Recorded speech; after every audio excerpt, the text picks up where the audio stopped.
बिस्मिल्लाहिर्रहमानिर्रहीम। अस्सलाम वालेकुम स्टूडेंट्स, आज के इस लेक्चर में हम 1413 और 5418 कोड की जो बुक है फाइनेंशियल अकाउंटिंग, इसको हम स्टार्ट करेंगे।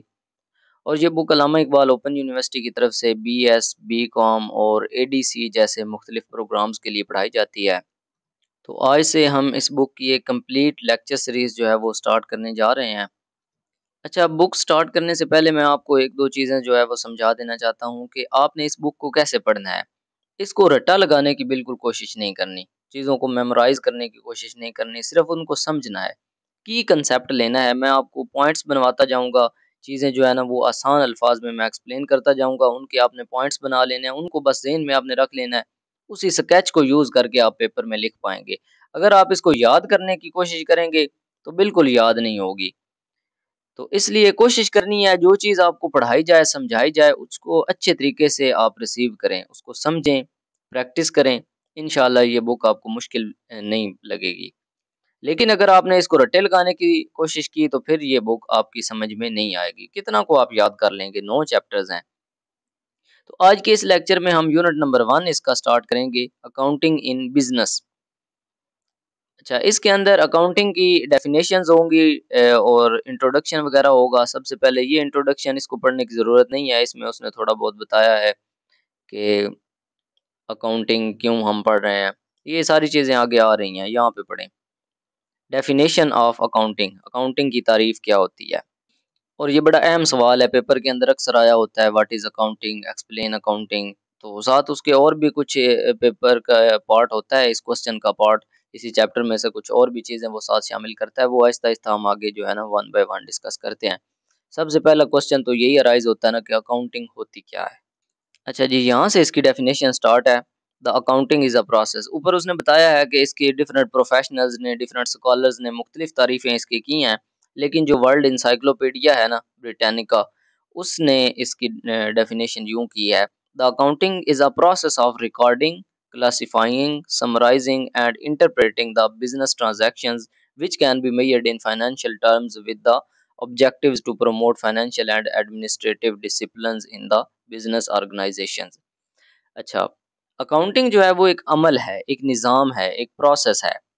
रिकॉर्डिंग, रिकॉर्ड करने का, क्लासिफाइंग, तरतीब देने का, समराइजिंग, खुलासा करने का, एंड इंटरप्रेटिंग और तशरीह करने का, किस चीज़ की, बिजनेस ट्रांजैक्शंस को, कारोबारी जो लेन देन है, कारोबारी मामलात है। बस यहाँ तक इसकी डेफिनेशन रखें, इतनी काफ़ी है कि अकाउंटिंग एक ऐसा अमल है जिसमें कारोबारी लेन देन, कारोबारी ट्रांजैक्शंस का रिकॉर्ड किया जाता है, उनको तरतीब दी जाती है, उनका खुलासा किया जाता है और उनकी तशरीह की जाती है, वज़ाहत की जाती है। इसको हम, इस अमल को, इस प्रोसेस को हम अकाउंटिंग बोलते हैं। बस इसी तरह ये सादा सी डेफिनेशन आपने अपने अल्फाज में लिखनी है। पेपर में ये आ जाए कि अकाउंटिंग क्या होती है, तो आपने बताना है कि इंसाइक्लोपीडिया के मुताबिक, इसकी वैसे डेफिनेशंस बहुत सारे स्कॉलर्स ने, बहुत सारे प्रोफेशनल्स ने की हैं, लेकिन इंसाइक्लोपीडिया के मुताबिक अकाउंटिंग एक ऐसा प्रोसेस है जिसमें हम बिजनेस ट्रांजैक्शंस को रिकॉर्ड करते हैं, उनको क्लासिफाई करते हैं, समराइज और इंटरप्रेट करते हैं। अच्छा, इसके बाद यहाँ से एक पॉइंट पढ़ें।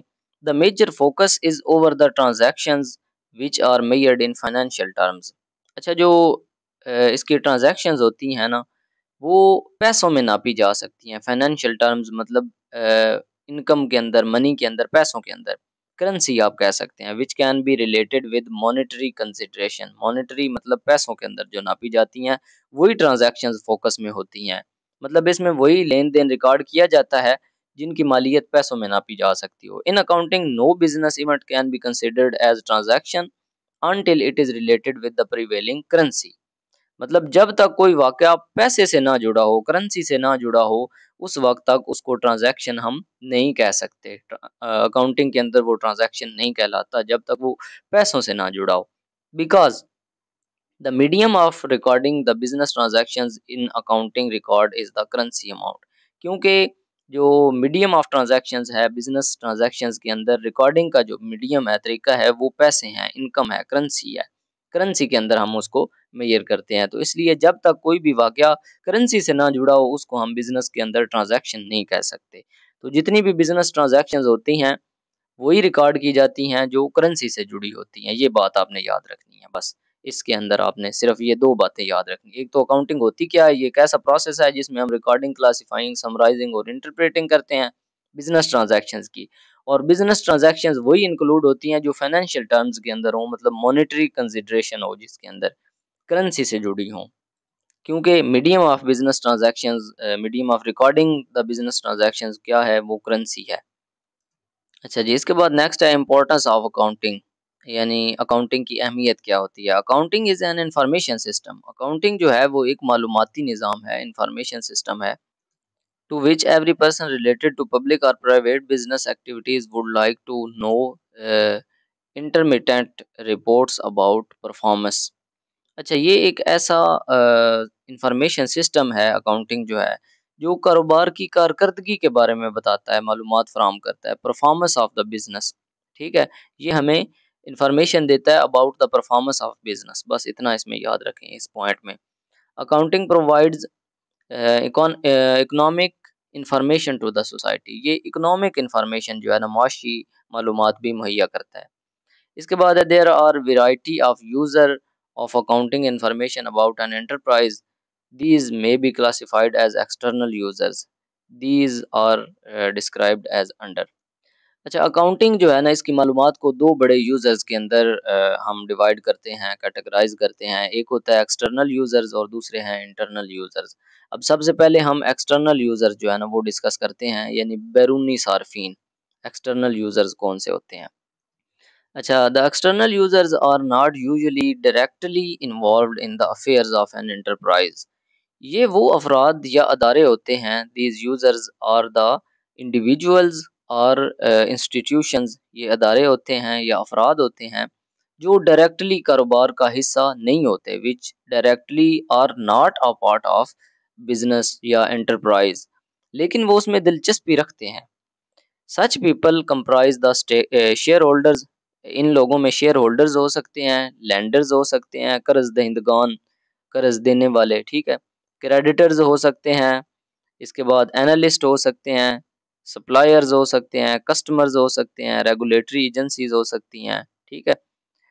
और रेगुलेटरी एजेंसीज जैसा कि securities exchange commission of Pakistan वगैरह, stock exchanges, taxation authorities, tax वाले अदारे, एफबीआर या एससीसीपी, इस तरह के जो होते हैं, and other similar institutions. All such external users make their decisions about their dealings with the enterprise on the basis of accounting information provided to them on a uniform standard format of external reporting system। अच्छा, ये जो सारे अदारे हैं ना, ये अपनी कारोबारी लेन then, अपनी ट्रांजैक्शंस, अपनी जो बिजनेस डीलिंग्स हैं, उनके डिसीजंस, उनके जो फैसले लेते हैं ना, वो अकाउंटिंग की मालूमात की बुनियाद पर होते हैं। अकाउंटिंग इन्फॉर्मेशन जो उनको प्रोवाइड की जाती है ना, उस बेस पर वो अपने डीलिंग्स के जो डिसीजंस हैं वो लेते हैं। ठीक है। अब एक्सटर्नल यूजर्स के बारे में उम्मीद है आपको वाज़ेह तौर पर समझ आ गया होगा कि ये वो यूजर्स होते हैं या वो अदारे होते हैं जो डायरेक्टली बिजनेस के अंदर इन्वॉल्व नहीं होते, लेकिन उस बिजनेस के अंदर जो है ना वो दिलचस्पी रखते हैं। और इसमें ये आपने याद रखने हैं, शेयर होल्डर्स हो सकते हैं, लैंडर्स, क्रेडिटर्स, एनालिस्ट हो सकते हैं, सप्लायर, कस्टमर, रेगुलेटरी एजेंसीज हो सकती हैं, सिक्योरिटी एक्सचेंज कमीशन हो सकती है, और स्टॉक एक्सचेंजेस, टैक्स वाले अदारे हो सकते हैं, और इस तरह के और भी बहुत सारे अदारे होते हैं। अब ये क्या करते हैं, ये अपने जितने भी डिसीजंस होते हैं डीलिंग्स के अंदर, वो अकाउंटिंग की इन्फॉर्मेशन पर लेते हैं। इसके बाद हैं जी internal users. The internal users of accounting information are those people who are directly related to the operating affairs of organisation. ये वो लोग होते हैं जो डायरेक्टली पार्ट ऑफ बिजनेस होते हैं, उस बिजनेस ऑर्गेनाइजेशन का हिस्सा होते हैं। ठीक है, उन लोगों को हम इंटरनल यूजर्स कहते हैं, यानी अंदरूनी सार्फिन। ऐसे सार्फिन, ऐसे यूजर्स जो डायरेक्टली उस कारोबार का, उस फर्म का, उस एंटरप्राइज का हिस्सा होते हैं। ठीक है, इनको हम इंटरनल यूजर्स बोलते हैं। These people consist of top management. इसमें मैनेजमेंट होती है, टॉप मैनेजमेंट, ऊपर से लेकर नीचे तक जितनी भी मैनेजमेंट होती है ना, वो सारी इसमें आ जाती है। मिडिल मैनेजमेंट, लोअर मैनेजमेंट, ठीक है, मतलब सारी मैनेजमेंट आ गई इसके अंदर।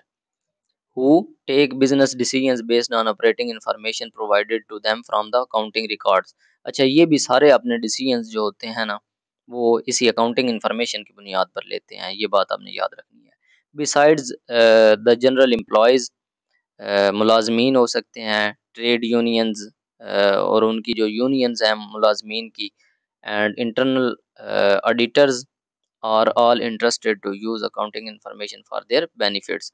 ये लोग अंदरूनी अकाउंटिंग रिपोर्ट्स से फैसले करते हैं और प्लानिंग करते हैं। तो ये चीज़ें आपने याद रखनी है। अच्छा, अब इसके अंदर इम्पोर्टेंस के अंदर हमने 2 चीज़ें पढ़ी। एक तो हमने पढ़ा कि ये एक इन्फॉर्मेशन सिस्टम है, अकाउंटिंग इन्फॉर्मेशन प्रोवाइड करती है। अब उसमें 2 किस्म के यूज़र्स आ सकते हैं, एक इंटरनल यूज़र और दूसरे एक्सटर्नल। एक्सटर्नल जो है वो भी हमने पढ़े कि जो डायरेक्टली कारोबार के अंदर इन्वॉल्व नहीं होते, लेकिन वो उस कारोबार के साथ किसी न किसी तरह इनडायरेक्टली जुड़े होते हैं। तो उन उन लोगों में कौन-कौन शामिल हैं वो भी हमने पढ़े। फिर हमने क्या पढ़ा कि वो इस अकाउंटिंग इन्फॉर्मेशन की बेस पर अपने डिसीजंस करते हैं। ये इसकी इम्पोर्टेंस है। इसके बाद इंटरनल यूज़र जो होते हैं, जो डायरेक्टली उस कारोबार का हिस्सा होते हैं, उनको इंटरनल यूज़र्स बोलते हैं। जैसे मैनेजमेंट है, एम्प्लॉइज़ हैं, वो सारी चीज़ें इंटरनल यूज़र्स में आती हैं। तो वो भी अपने जितने भी फैसले हैं, वो सारे अकाउंटिंग इन्फॉर्मेशन जो है, अकाउंटिंग जो रिकॉर्ड्स हैं, उसकी बेस पर करते हैं।